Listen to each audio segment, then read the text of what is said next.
We're currently in Gainesville, Georgia, at the Talmo truck terminal for LCarriers. The end result, it's going to be R&L's largest from the ground up trucking facility. This site is ultimately going to be an LCarriers terminal building with also a maintenance building, a truck wash, and a fuel station.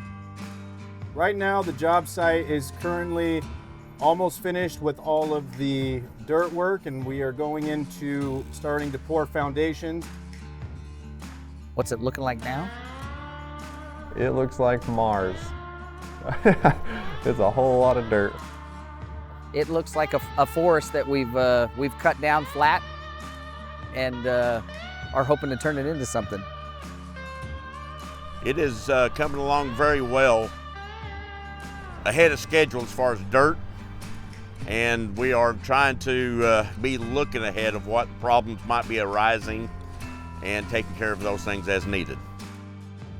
We're currently in the final stages of the earthwork, which would be stage 4 or 5 when it comes to the civil, and we're just now beginning phase 1 of the buildings. Brett Gaskin, and I'm a superintendent. My day-to-day right now is primarily focused on keeping the schedule intact. Well, for the day, I mean, once we move to that step in the schedule, that's what will be going on. Making sure that all of the subcontractors are coordinated correctly.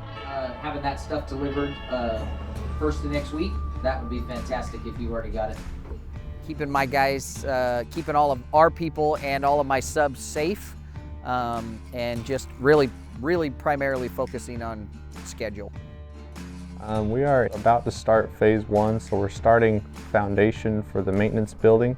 We broke the terminal up due to its size into 4 phases so that we could track and have our subcontractors here doing different things to build this thing, try and organize the chaos and keep everything running smooth. So my name's Matthew Millett, and I'm an assistant superintendent. I've been with Coast for a little more than a year now. My day-to-day looks like handling submittals, RFIs. How soon do you need those tanks that you guys are digging and setting for? Schedule delays, just tracking all those and coordinating any changes that come from any of those, as well as assisting in anything else, any other issues that arise, and helping prepare for meetings and planning on that side of things. It's trying to keep up with all the everyday task of everybody that's on this job, making sure that they're working safe, that the jobs that they're producing is within tolerance of what they need to be. My name is Dustin Wilson, job title is superintendent. For me, it's been in the full-blown management that's a little bit different from what I've ever done. I've always been a site man. I've been doing this for about 46 years, and I've done everything that's possibly can almost be done on a site. You're getting pulled from 4 or 5 different places at one time. It's managing your time right and trying to be in more than one place at a time half the time. We are in the middle of the beginning stages of the concrete, which is one of the biggest things that we're going to be doing out here because there is a lot of it.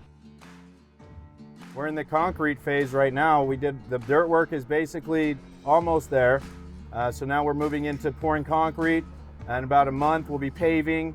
We are going into starting to pour foundations around the maintenance building, around the phase 1 of the terminal.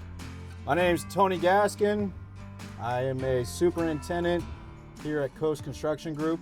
I am in charge of the maintenance building and the truck wash. That's where I have been placed. My responsibilities heavily fall there. With that said, that doesn't mean I don't have an understanding of the entire scope of work. We're basically just pouring half of the foot or a quarter of the footing first. Yeah. And then setting the baller next to it and then wrapping it.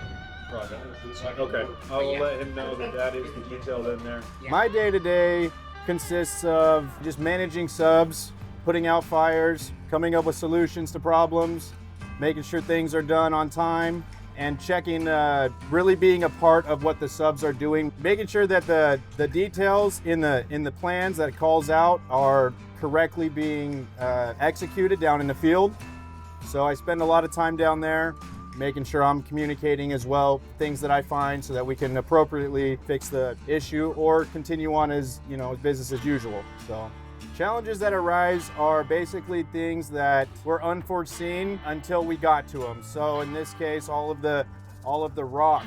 To blast all this rock out of here because they can't grade it or get the dirt out or anything. It's just solid rock. So these huge drills.